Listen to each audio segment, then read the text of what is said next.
Professor اسرار الرحمان Pakistan studies کا. آج تاریخ جو ہے وہ 7 جنوری 2021 ہے. ٹھیک ہے. ہم نے اپنے بہت سے ٹاپکس کو ڈسکس کیا ہے, بہت سے چیزوں کو ڈسکس کیا ہے, جس میں پاکستان اسٹڈیز کے حوالے سے جنرل نالج, کرنٹ افیئر اور آپ کے سلیبس کے مطابق ٹاپکس کو ہم نے جو ہے وہ پڑھا ہے. بہت سے ٹاپکس ہم ڈسکس کر چکے ہیں, لیکن جو آپ کے لیے ضروری ٹاپکس ہیں ہم ان کو جو ہے ڈسکس کر رہے ہیں. جو آپ کی دو چیزیں اس میں اہم ہیں, یا تو آپ کے ایگزامینیشن کے حوالے سے یہ ٹاپکس بڑے امپورٹنٹ ہیں, یا پھر جو ہے آپ کے یا جنرل نالج کے لیے ضروری ہے, یا کرنٹ افیئرس کے حوالے سے آپ کے لیے معلومات ضروری ہیں. ان ٹاپکس کو ہم ڈسکس کرتے ہیں. آج کا جو ٹاپک میں نے آپ کے لیے منتخب کیا ہے وہ ٹاپک ریڈ کلف ایوارڈ یا باؤنڈری کمیشن ہے, جس میں 1947 کے پاکستان بننے کے بعد, جس میں پاکستان کو بہت سی مشکلات کے ساتھ ساتھ باؤنڈری کمیشن کے حوالے سے بھی جو ہے وہ پاکستان کو مشکلات کا سامنا کرنا پڑا تھا. تو آئیے ہم اس ٹاپک کا جو ہے وہ اس کو ڈسکس کرتے ہیں. پہلے ٹاپک ہم لکھ لیتے ہیں.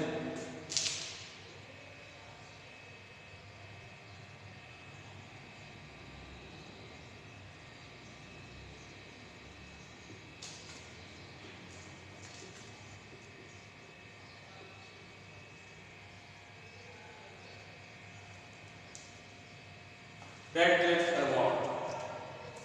نمبر 1 جو ہے, کوئی بھی ٹاپک ہم جیسا کہ آپ کو پتہ ہے میرے اسٹوڈنٹس کو ساروں کو, کہ ہم کوئی بھی جو ٹاپک شروع کرتے ہیں تو اس میں سب سے پہلے جو ہے بیک گراؤنڈ ڈسکس کرتے ہیں, کہ تاکہ ٹاپک کا تمام جو ایک جنرل معلومات ہے, جنرل نالج ہے, وہ اس کو جو ہے اس میں ڈسکس ہو جائے. Number 1 back ground.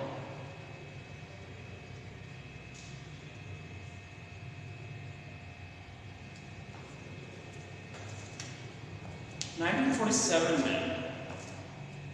دنیا کی سب سے بڑی اسلامک اسٹیٹ یا ریاست جو ہے وہ آزاد ہوئی, جو رقبے اور آبادی کے لحاظ سے سب سے بڑی مملکت تھی. یعنی کہ پاکستان ایک ایسا اسلامک ملک تھا جو اسلامک کنٹریز میں آبادی اور رقبے کے لحاظ سے سب سے بڑا ملک جو ہے وہ قائم ہوا تھا. پاکستان بننے کے بعد بے شمار جو ہے پاکستان کو مسائل کا سامنا کرنا پڑا, کیونکہ پاکستان کی مثال ایک ایسے پلاٹ جیسی ہے, خالی پلاٹ جیسی ہے, جو کہ دے دیا گیا تھا مسلمانوں کو, جس میں نہ ہی کوئی عمارت تھی, نہ ہی کوئی ٹیکنیکل ورکرز تھے, نہ ہی کوئی پیسہ تھا. یعنی پلاٹ دینے کے بعد عمارت قائم کرنے کے لیے نہ ہی کوئی مٹیریل تھا, نہ ہی کوئی پیسہ تھا کہ اس پیسے سے مٹیریل کو خریدا جا سکے, نہ ہی وہ ٹیکنیکل یا ورکرز تھے جو اس عمارت کو قائم کر سکیں یا بنا سکیں. جبکہ انڈیا کے پاس ایک مکمل اور ایک جامع جو ہے وہ سیٹ اپ تھا, جس کی وجہ سے انڈیا کو کوئی مشکلات کا جو ہے سامنا نہیں کرنا پڑا, جبکہ پاکستان کو A to Z جو ہے تمام کام جو ہے وہ کرنے پڑے اور ایک پوری عمارت کو قائم کرنا پڑا. 1947 میں پاکستان کے پہلے گورنر جنرل قائد اعظم محمد علی جناح تھے, جبکہ پہلے وزیر اعظم جو ہے لیاقت علی خان, جبکہ انڈیا کی طرف سے پہلے governor general Lord Mountbatten اور پہلے وزیر اعظم جواہر لال نہرو تھے. پاکستان جب بنا یا پارٹیشن جب ہوئی تو لارڈ ماؤنٹ بیٹن کی خواہش تھی کہ وہ پاکستان اور انڈیا کا مشترکہ گورنر جنرل بننا چاہتا ہے, جبکہ لیکن پاکستان اور کی حکومت نے اس سے ریفیوز کیا, جبکہ انڈیا نے اس چیز کو فوراً طور پہ ایکسیپٹ کر لیا. یہ بات governor general Lord Mountbatten کے ذہن میں تھی، کیونکہ لارڈ ماؤنٹ بیٹن جو ہے جب تک پارٹیشن افیئرس یا پارٹیشن کمپلیٹ نہیں ہو جاتی تب تک وہ پارٹیشن افیئرس کا چیئرمین بھی تھا، وائس رائے بھی تھا اور انڈیا کا گورنر جنرل تھا۔ چونکہ پاکستان نے اس کا ایک جو منصوبہ تھا یا خواہش تھی کہ وہ پاکستان کا گورنر جنرل بننا چاہتا ہے، پاکستان نے اسے ریفیوز کر دیا تھا، تو governor general Lord Mountbatten کے دل میں یہ بات تھی۔ جبکہ انڈیا نے حالات کو، ماحول کو دیکھتے ہوئے آگے اس چیز کو کہ اسے گورنر جنرل سے فائدہ اٹھایا جا سکتا ہے، کیونکہ یہ پارٹیشن افیئرس کا چیئرمین بھی ہے اور جب تک پارٹیشن کمپلیٹ نہیں ہوتی وائس رائے بھی ہے انڈیا کا، تو اس سلسلے میں اس سے فائدہ اٹھایا جائے۔ انہوں نے فوراً جو ہے لارڈ ماؤنٹ بیٹن کو انڈیا کا پہلا گورنر جنرل میں منتخب کر لیا۔ بعد میں لارڈ ماؤنٹ بیٹن نے جتنا ہو سکا وہ پاکستان کو جو ہے نقصان پہنچایا اور انڈیا کو فائدہ پہنچایا۔ پارٹیشن افیئرس کے چیئرمین کی حیثیت سے اس نے یہ بات طے کی تھی، پاکستان اور انڈیا نے اس بات کو ایکسیپٹ بھی کیا تھا کہ ہر چیز کے، یعنی جو انڈیا متحدہ ہندوستان کے ایسیڈز ہیں، ملٹری ہے، ملٹری ایسیڈز ہیں اور دیگر جو ریسورسز ہیں، اس کے 4 حصے کیے جائیں گے۔ ایک حصہ آبادی اور رقبے کے لحاظ سے پاکستان کو، جبکہ 3 حصے آبادی اور رقبے کے لحاظ سے انڈیا کو دیے جائیں گے، جس کی پر پاکستان اور انڈیا کی دونوں گورنمنٹس نے اسے اوکے کرا تھا یا ایکسیپٹ کیا تھا۔ اس سلسلے میں تمام چیزوں کو جو ہے اسی کیلکولیشن کے حساب سے ڈیوائڈ یا تقسیم کیا گیا۔ جہاں دوسرے معاملات پاکستان کو بہت زیادہ فیس کرنے پڑے، جو ریفیوجیز کا مسئلہ تھا، مہاجرین کا مسئلہ تھا، ایسڈز کا مسئلہ تھا، نہری پانی کا مسئلہ تھا، رائل اسٹیٹس کا مسئلہ تھا اور جو ہے ریفیوجیز کا مسئلہ تھا، وہاں پر ایک اور پاکستان کو مسئلہ فیس کرنا پڑا، وہ تھا باؤنڈری کمیشن کا یا سرحدوں کی تقسیم کا۔ چونکہ بات یہ ہے کہ پاکستان اور انڈیا کے درمیان ایک بین الاقوامی سرحد کا تعین ہونا تھا، اس کے لیے ضروری تھا کہ دونوں کی سرحدوں کا تعین کیا جائے۔ اس سلسلے میں لارڈ ماؤنٹ بیٹن جو پارٹیشن افیئر کے چیئرمین تھے، انہوں نے سر سیرل ریڈ کلف جو کہ ایک ریٹائرڈ برٹش سول جج تھا، اس کو باؤنڈری کمیشن ایک بنایا اور اس کا جج جو ہے وہ یا اس کا چیئرمین جو ہے وہ منتخب کیا۔ کیونکہ اس سے پہلے بات یہ کہی گئی تھی کہ جتنے بھی صوبے تھے ان کی باؤنڈریز تھیں، لیکن 3 جون پلان میں یہ کہا گیا تھا، جہاں پر لارڈ ماؤنٹ بیٹن نے اعلان کیا تھا کہ تمام تقسیم کے امور اس نے طے کیے تھے، وہاں پر یہ بھی اس نے اعلان کیا تھا کہ پنجاب اور بنگال جہاں پر مسلم میجورٹی پروونسز ہیں، پنجاب میں مسلم پاپولیشن جو ہے وہ 56% تھی، جبکہ بنگال میں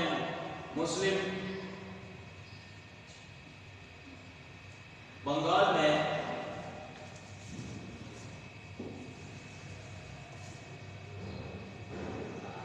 میں مسلم پاپولیشن 57%۔ تو یہ جو ہے دونوں مسلم میجورٹی پروونسز تھے، اس میں یہ کہا گیا تھا کہ دونوں صوبے جو ہے مسلم میجورٹی کے حساب سے پاکستان میں شامل ہونے چاہیے، لیکن اگر وہاں کی ہندو اور سکھ آبادیوں نے یہ اعتراض کیا کہ ان کو مسلمان اور سکھ ہندو میں ان صوبوں کو تقسیم کیا جائے گا تو پھر ایک باؤنڈری کمیشن بنایا جائے گا۔ مسلمانوں نے اس کی بھرپور مخالفت کی کہ پنجاب اور بنگال کو تقسیم کیا جائے، جبکہ مسلم لیگ کی خواہش تھی کہ یہ صوبے تمام کے تمام پورے علاقے سمیت جو ہے وہ پاکستان میں شامل کیے جائیں۔ لیکن پنجاب بنگال کی اسمبلیز کے ہندو اور سکھوں نے یہ خواہش کا اظہار کیا کہ جن صوبوں میں یعنی پنجاب اور بنگال کے جن علاقوں میں مسلم میجورٹی ہے وہاں پر جو ہے وہ ان علاقوں کو الگ کر کے وہاں پر سرحدوں کو تعین کر کے انڈیا میں شامل کر دیا جائے۔ اس سلسلے میں پھر وائسرائے لارڈ ماؤنٹ بیٹن نے، جیسا کہ میں نے پہلے آپ کو بتایا کہ ایک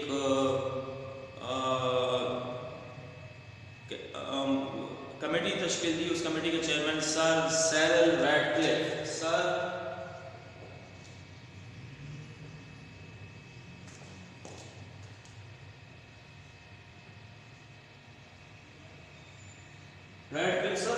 ریڈکلف کو اس کا چیئرمین جو ہے وہ اپائنٹ کیا اور ان کو یہ ذمہ داری سونپی کہ وہ پنجاب اور بنگال کی جو ہے وہ حدود بندی یا سرحدوں کا تعین کریں گے۔ اس سلسلے میں جب پاکستان کی حکومت کو خاص طور پہ گورنر جنرل قائد اعظم محمد جنرل کو یہ علم ہوا کہ اس طرح باؤنڈریز بنائی جائیں گی تو اس سے آپ کو اندازہ تھا کہ مسلمان اور پاکستان کو بہت زیادہ نقصان ہوگا۔ اس سلسلے میں انہوں نے سکھوں کو مختلف جو ہے وہ آفرز کی کہ کسی طریقے سے وہ پاکستان کے ساتھ الحاق کر لیں تاکہ پنجاب تقسیم ہونے سے بچ جائے اور پورا پنجاب پاکستان میں جو ہے وہ شامل ہو جائے۔ اس سلسلے میں انہوں نے سکھوں کو مختلف آفرز کی کہ وہ کسی صورت میں پاکستان میں شامل ہو جائیں۔ سب سے پہلے قائد اعظم نے ان سکھوں کو یہ آفر کی کہ وہ جو ہے پاکستان میں شامل ہو جائیں تو ہم اس کے تیار ہیں کہ ان کی ریاستیں باقاعدہ قائم رہیں گی اور یہ ریاستیں پاکستان کے وفاق میں شامل ہوں گی۔ کسی بھی صورت میں ان کی اندرونی مداخلت پاکستان حکومت نہیں کرے گی، بلکہ یہ سکھ ریاست جو ہے وہ اپنے اندرونی طور پہ بالکل آزاد اور خود مختار رہیں گی۔ اس میں پاکستان کسی کا انٹرفیرنس نہیں کرے گا، جبکہ 3 امور میں یہ پاکستان کے ساتھ شامل ہوں گے کہ فورن افیئرس، ڈیفینس، کرنسی اور کمیونیکیشن،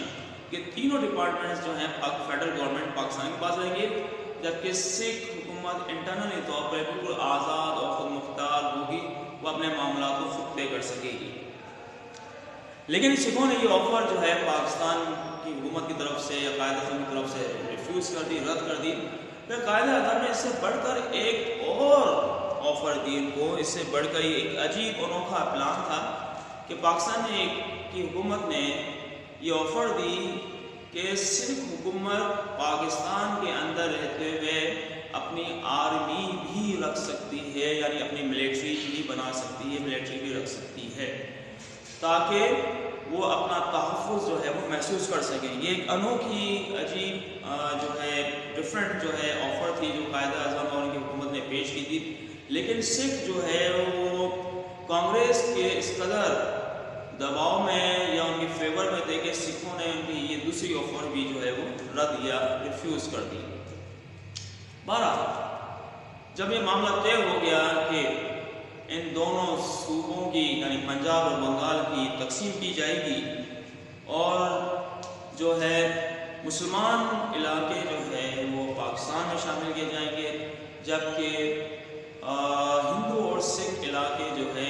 پنجاب اور بنگال کے وہ انڈیا میں شامل کیے جائیں گے، تو اس کے لیے ایک باقاعدہ باؤنڈری کمیشن بنایا گیا اور اس باؤنڈری کمیشن کے چیئرمین سر ریڈکلف تھے، جو کہ جیسے میں نے آپ کو بتایا کہ یہ ایک ریٹائرڈ سول برٹش جج تھے۔ اور خاص طور پہ ایک اور اہم بات، جیسا کہ لارڈ ماؤنٹ بیٹن کے بڑے دوستانہ تعلقات جو ہے وہ کانگریس سے تھے، اسی طرح سر ریڈکلف کے بھی بہترین فرینڈ شپ جو ہے کانگریس کی انڈین گورنمنٹ سے تھی، جس پر پاکستانی گورنمنٹ نے اعتراض بھی کیا کہ ایک ایسا انڈیویجول پرسن ہونا چاہیے جو اس باؤنڈری کمیشن کو صحیح طور پر سر انجام دے سکے۔ لیکن لارڈ ماؤنٹ بیٹن جو پارٹیشن افیئرز کے چیئرمین بھی تھے، انہوں نے اس قائد اعظم کی اس بات کو یا تجویز کو ایکسیپٹ نہیں کیا یا مانا نہیں. بہرحال یہ جب طے ہو گیا کہ تقسیم کی جائے گی، باؤنڈری کمیشن کے چیئرمین بھی ہو گئے، تو پھر اس پر 8 ججز کو اس کمیٹی، جو باؤنڈری کمیشن کی کمیٹی تھی، اس میں 8 ججز کو اپائنٹ کیا گیا، جس میں 4 مسلمان جج تھے اور 4 جو ہے وہ نان مسلم جج تھے، اور ان کے چیئرمین سر ریڈکلف تھے. پھر اس باؤنڈری کمیشن کو 2 حصوں میں تقسیم کیا گیا، پنجاب باؤنڈری کمیشن اور Bengal boundary commission. Punjab boundary commission میں 2 مسلمان ججز اور 2 غیر مسلم ججز، اسی طرح بنگال باؤنڈری کمیشن کے بھی 2 مسلمان ججز اور 2 نان مسلم ججز تھے. بہرحال اور دونوں کمیٹیز کے چیئرمین سر ریڈکلف تھے. اب اسے ہم اندازہ کر سکتے ہیں کہ جبکہ لارڈ ماؤنٹ بیٹن اور سر ریڈکلف کے تعلقات جو ہے وہ انڈیا کے ساتھ یا بھارت کے ساتھ یا کانگریس کے ساتھ بہت دوستانہ تھے، تو ظاہری بات ہے کہ ان کے تمام ہمدردیاں انڈیا کے ساتھ تھیں، جبکہ پاکستان سے ان کو کوئی خاص دلچسپی نہیں تھی. بہرحال اس باؤنڈری کمیشن نے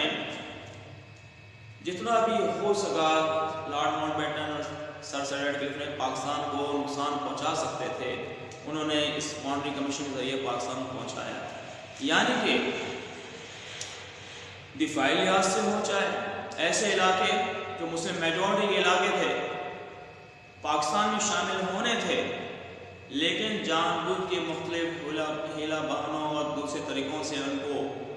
بھارت میں شامل کر دیا گیا، تاکہ پاکستان نہ دفاعی لحاظ سے مضبوط ہو سکے، نہ ایگریکلچر کے حساب سے مضبوط ہو سکے، نہ اکنامی کے لحاظ سے جو ہے پاکستان یا انڈسٹریل حساب سے پاکستان جو ہے وہ مضبوط ہو سکے. تو سب سے پہلے ہم پنجاب باؤنڈری کمیشن کو لیں گے. پنجاب باؤنڈری کمیشن میں جو ہے وہ جیسا کہ میں نے آپ کو بتایا تھا کہ 4 ججز کو رکھا گیا تھا، جس میں 2 مسلمان ججز اور 2 ہندو ججز تھے. ان کو یہ ذمہ داری سونپی گئی تھی کہ وہ باؤنڈری کمیشن کا جو ہے وہ تعین کریں گے. تو میں نام ان کے آپ کو بتا رہا ہوں جو کہ جن کو اپائنٹ کیا گیا تھا. نمبر 1 جسٹس دین محمد، نمبر 2 جسٹس منیر. یہ دونوں مسلمان ججز تھے جو باؤنڈری کمیشن میں تھے، جسٹس دین محمد، جسٹس منیر. جبکہ نان مسلم میں جسٹس مہر چند مہاجن اور جسٹس تیجا سنگھ، یہ نان مسلم ججز تھے. یعنی کہ جسٹس مہر چند مہاجن اور جسٹس تیجا سنگھ یہ نان مسلم ججز تھے، اور ان کو ذمہ داری دی گئی تھی کہ یہ جو ہے جتنے بھی پنجاب کے علاقے ہیں ان کی باؤنڈری کمیشن کا جو ہے وہ تعین کریں گے، یا باؤنڈری کمیشن جو ہے یا سرحدوں کا تعین کیا جائے گا. اس وقت پنجاب کا ٹوٹل ایریا، پنجاب کا کل رقبہ 99,089 مربع میل تھا. 99,089 اسکوائر مائل ٹوٹل پنجاب کا رقبہ تھا. 1941 کی مردم شماری مطابق پنجاب کی ٹوٹل پاپولیشن 2,84,18,1819 یہ ٹوٹل 1941 میں پنجاب کی پاپولیشن کی آبادی تھی. یعنی کہ پنجاب اور جو پاکستان موجودہ پاکستان کے پاس پنجاب ہے اور جو موجودہ انڈیا کے پاس پنجاب، جس کے مختلف صوبے انہوں نے بنا بھی لیے ہیں، تو ٹوٹل پنجاب کی آبادی جو ہے وہ 2,84,18,819 تھی، جس میں مسلمانوں کی آبادی 1,62,17,242 افراد پر مشتمل تھی. ٹھیک. پنجاب کے اس وقت 5 ڈویژن تھے، جس میں سب ڈویژن ان کے نام جو ہیں پنجاب پنجاب کے 5 ڈویژن کے تھے، جن میں امبالہ، جالندھر، لاہور، ملتان اور راولپنڈی، یہ 5 جو ہے 5 ڈویژن تھے پنجاب کے۔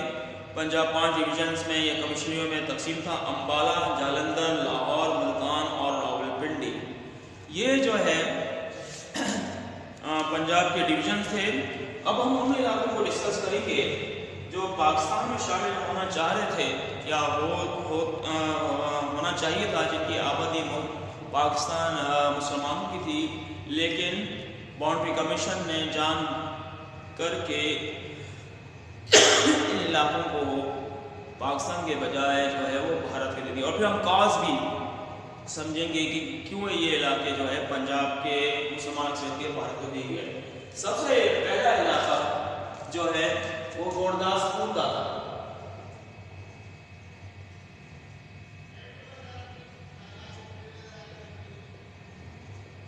گورداسپور، جس میں مسلمان آبادی جو ہے وہ 52% ہے، ٹھیک؟ تو ظاہر بات ہے جو 52% مسلمان آبادی ہے وہ جو ہے پاکستان میں شامل ہونا چاہیے تھا، لیکن کیا وجہ تھی، کیا ریزن تھی؟ نقشے سے میں آپ کو ثابت کروں گا کہ یہ پاکستان میں کیوں شامل نہیں کیا گیا۔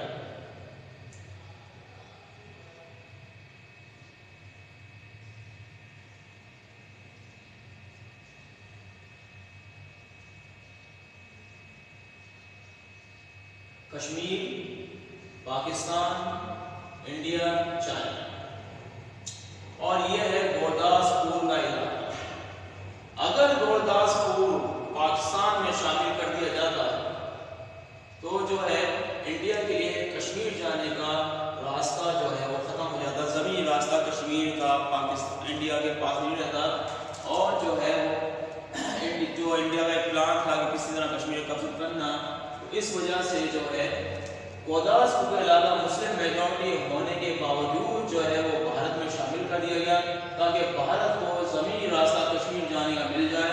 اور جو ہے وہ کشمیر پہ غاصب ہو سکے یا کشمیر پہ جو ہے وہ قبضہ کر سکے۔ اس وجہ سے گورداسپور کا علاقہ پاکستان میں مسلم میجورٹی ہونے کے باوجود بھی شامل نہیں کیا گیا، ٹھیک ہے؟ دوسرا ڈسٹرکٹ، دوسرا علاقہ امبالہ تھا۔ امبالہ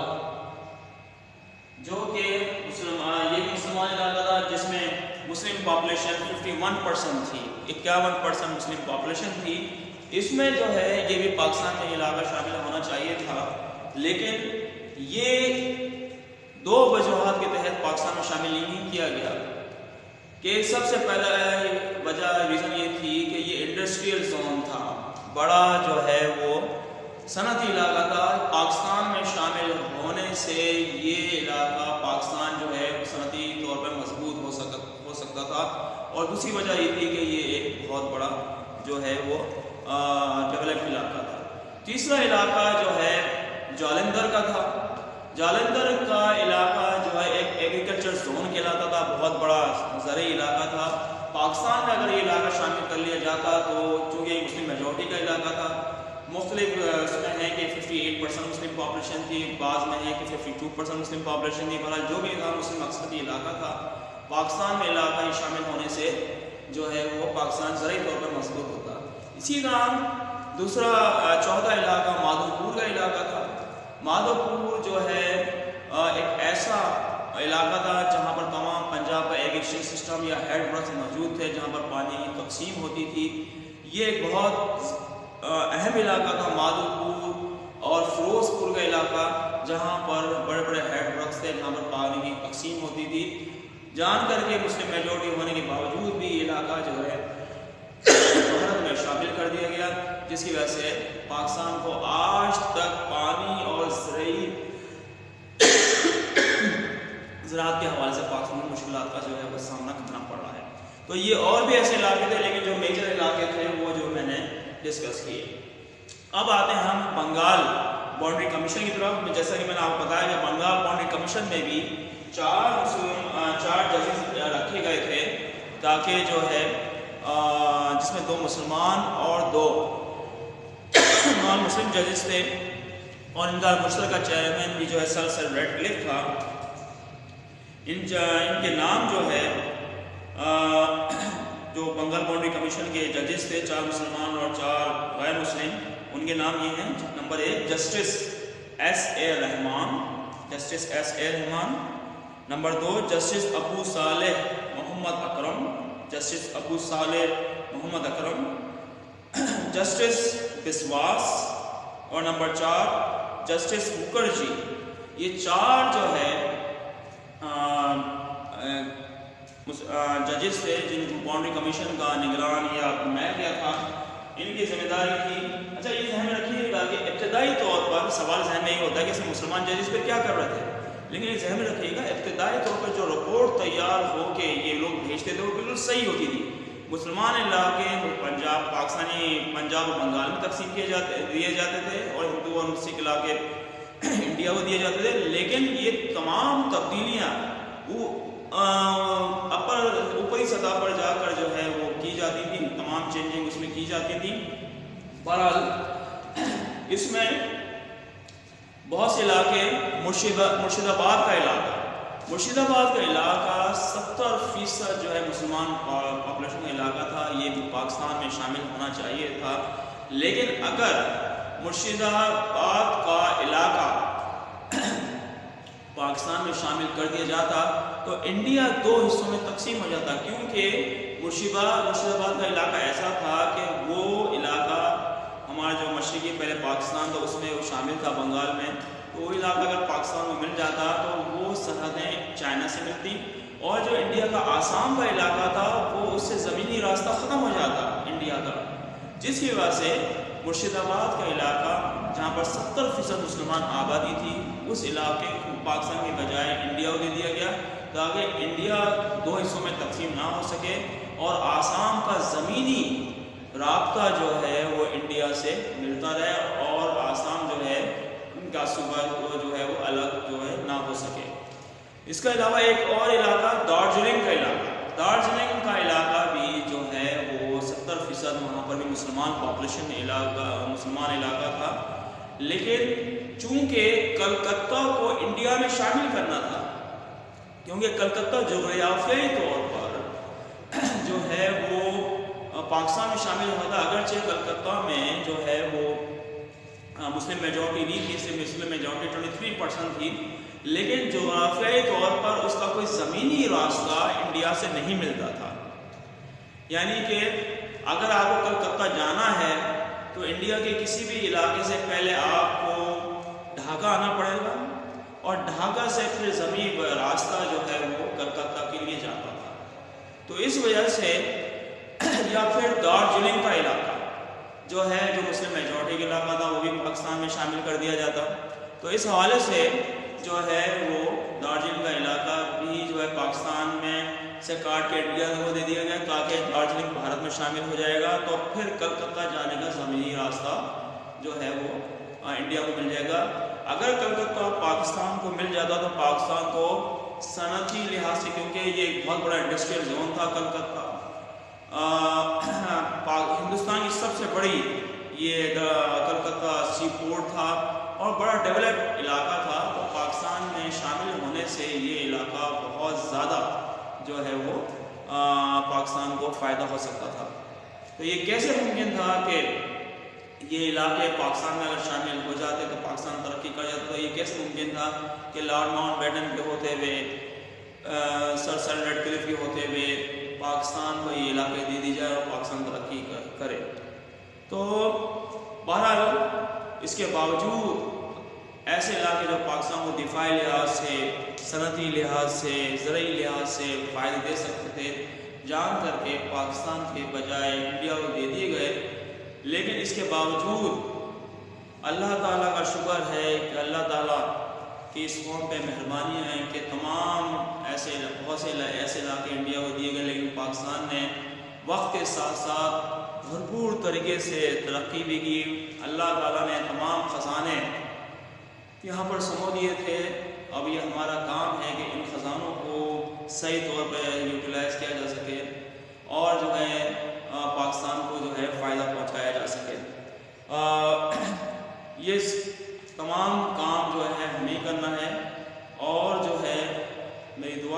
پاکستان جو ہے وہ اللہ تعالیٰ دن دنیا رات جو میں جو ہے وہ ترقی سے نوازے۔ انشاءاللہ ہم پھر آگے کے ٹاپکس ہے جو دوسرے لیکچرز میں جو ہے ڈسکس کریں گے۔ یہ جو ہے میں نے بتایا تھا شروع میں پاکستان کی نالج کے حوالے سے اور ہمارے ایگزامینیشن کے حوالے سے، بورڈ کے حوالے سے، پیپرز کے حوالے سے بڑا امپورٹنٹ ٹاپک ہے، اس لیے اس سے ہم نے تھوڑا سا زیادہ ڈسکس کیا ہے۔ وقت کی کمی ہے لیکن ہم اس سے اور بھی ایسے پوائنٹس ہیں جسے ہم ڈسکس کر سکتے ہیں، لیکن میں نے اہم پوائنٹس جو ہے وہ آپ کو بتا دیے تاکہ ہم اس سے بہتر طور پہ استفادہ حاصل کر سکیں۔ شکریہ، پھر ملاقات ہوگی۔ السلام علیکم۔